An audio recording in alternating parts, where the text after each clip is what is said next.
బులెటిన్లో మరో breaking news. Chittoor జిల్లా పుంగనూరులో అదృశ్యమైన బాలిక ఘటన విషాదాంతంగా ముగిసింది. సమ్మర్ స్టోరేజ్ ట్యాంకులో బాలిక అస్ఫియా మృతదేహం లభ్యమైంది. అయితే ఈ ఘటనలో బాలిక అసలు ఎలా చనిపోయిందో అనే కారణాలు మాత్రం ఇంకా తెలియలేదు. బాలికది హత్య అనే కోణంలో పోలీసులు దర్యాప్తు కొనసాగుతోంది. ఇప్పటి వరకు పోలీసు విచారణలో పురోగతి కనిపించకపోవడంపై సీఎం చంద్రబాబు అయితే తెలుస్తోంది. శాటిలైట్ ద్వారా ఆధారాలు సేకరించాలని ఆదేశించారు.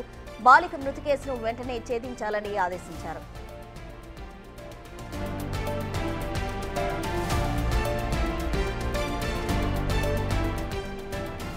దీంతో ఇవాళ పుంగనూరుకు హోంమంత్రి అనిత, ఇతర అధికారులు సైతం రానున్నారు. బాలిక మృతి వెనుక కారణాలు తెలుసుకునేందుకు అన్ని మార్గాలు అన్వేషించాలని చెప్పారు. చిత్తూరు జిల్లా పుంగనూరు ఉబేదుల్లా కాంపౌండ్కు చెందిన బాలిక అస్ఫియా గత ఆదివారం మిస్ అయింది. తన స్నేహితులతో కలిసి ఆడుకునేందుకు ఇంటి నుంచి బయటకు వెళ్లింది అస్ఫియా. కాసేపటికి అస్ఫియా తల్లి బయటకు వచ్చి చూడగా చిన్నారి కనిపించలేదు. అప్పటి నుంచి కనిపించిన బాలిక కనిపించకుండా పోయింది.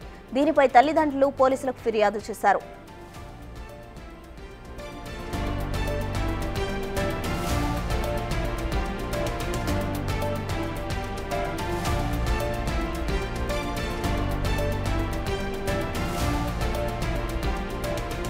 మూడు రోజుల పాటు బాలిక కోసం గాలించినా పోలీసులకు పాపజాడ అయితే కనిపించలేదు. ఎట్టకేలకు 2వ తేదీన పొంగనూరు సమ్మర్ స్టోరేజ్ దగ్గర చిన్నారి మృతదేహాన్ని స్థానికులు గుర్తించి పోలీసులకు సమాచారం అందించారు.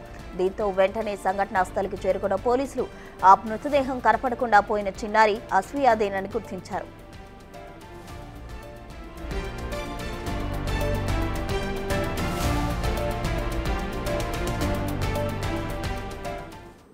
చిత్తూరు జిల్లా పుంగనూరులో అదృశ్యమైన బాలిక ఘటన విషాదాంతంగా ముగిసింది. దీనికి సంబంధించి మరిన్ని వివరాలు మా ప్రతినిధి దామోదర్ అందించేందుకు సిద్ధంగా ఉన్నారు. దామోదర్, చెప్పండి, అసలు బాలిక మృతికి గల కారణాలేంటి? ప్రస్తుతం గత నెల 28వ తేదీ సాయంత్రం 6:30 గంటల సమయంలో పుంగనూరులోని అబేదుల్లా కాంపౌండ్లో నివాసం ఉంటున్న అజంతుల్లా సానియా దంపతుల కుమార్తె చిన్నారి అస్ఫియా 7 సంవత్సరాల బాలిక 6:30 గంటల సమయంలో విద్యుత్ సరఫరా ఆగిపోయిన సమయంలో అదృశ్యమైంది. ఆ తర్వాత వారు 11:30 వరకు తల్లిదండ్రులు గాలించారు. ఆ తర్వాత జరిగిన పరిణామ క్రమంలో పోలీసులకు ఫిర్యాదు చేశారు.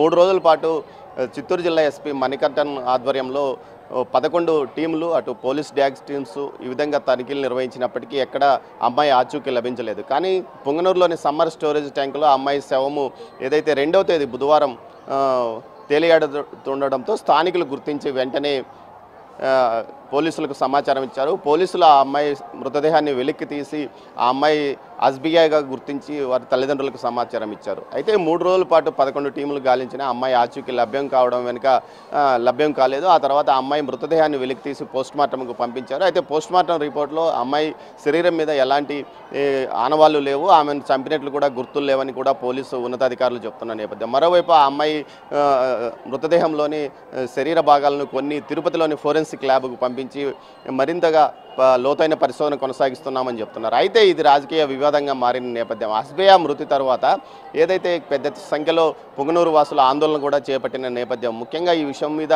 పోలీసులు ఏమాత్రం స్పందించలేదంటూ వారు ఆగ్రహం వ్యక్తం చేస్తున్నారు.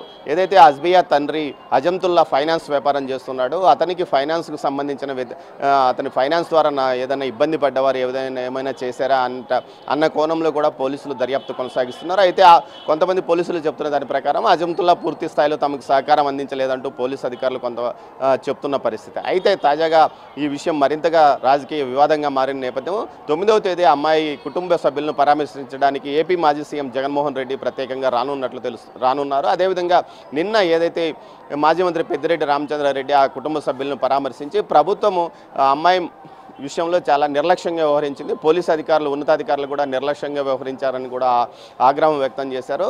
అందుకే తమ నాయకుడు 9వ తేదీ వచ్చి కుటుంబాన్ని పరామర్శించనున్నాడని కూడా తెలిపారు. మొత్తం మీద అయితే ఈ కోణం ఏదైతే మదనపల్లిలో ఫైల్స్ కాలిపోయాయని హుటాహుటిన హెలికాప్టర్ ద్వారా ఉన్నతాధికారులను పంపించిన సీఎం ఈ విషయంలో ఎందుకు మాట్లాడడం లేదంటూ ఆగ్రహం వ్యక్తం చేసిన నేపథ్యం. ఈ పరిస్థితుల్లో ఏదైతే సీఎం కూడా ఈ విషయం మీద సీరియస్గానే స్పందించాడో, అసలు ఆ రోజు అమ్మాయి అదృశ్యమైన సమయానికి ఆ తర్వాత గంట పాటు ఆ పరిసర ప్రాంతాల్లో ఉన్న ఫోన్ డేటాను శాటిలైట్ ద్వారా వెంటనే సేకరించి విచారణ చేపట్టాలంటూ కూడా ఆదేశాలు జారీ చేసిన పరిస్థితి. దీంతో డీజీ ద్వారకా తిరుమలరావు కూడా పూర్తి స్థాయిలో ఉన్నతాధికారులకు విచారణకు ఆదేశించిన నేపథ్యంలో మరోసారి పోలీసులు విస్తృతంగా ఇది పరిశోధన కొనసాగిస్తున్నామని చెప్తున్నారు. ఈరోజు మధ్యాహ్నం 12 గంటలకు హోంమంత్రి అనితతో పాటు మంత్రులు రాంప్రసాద్ రెడ్డి అదేవిధంగా ఫరూక్ అక్కడికి చేరుకొని వారి కుటుంబ సభ్యులతో మాట్లాడి వారిని పరామర్శించనున్నట్టు తెలుస్తుంది. అయితే ఆ అమ్మాయి మరణం ఎందుకు మిస్టరీగా మారింది, ఆ అమ్మాయిని ఎవరు తీసుకెళ్లి సమ్మర్ స్టోరేజ్ ట్యాంక్లో పడవేశారా లేకపోతే అమ్మాయి వెళ్ళిందా అన్న కోణంలో దర్యాప్తు కొనసాగుతున్నప్పటికీ పోలీసులకు మాత్రం ఇప్పటివరకు ఎలాంటి ఆధారాలు లభించలేదని చెప్తున్నారు. ప్రస్తుతం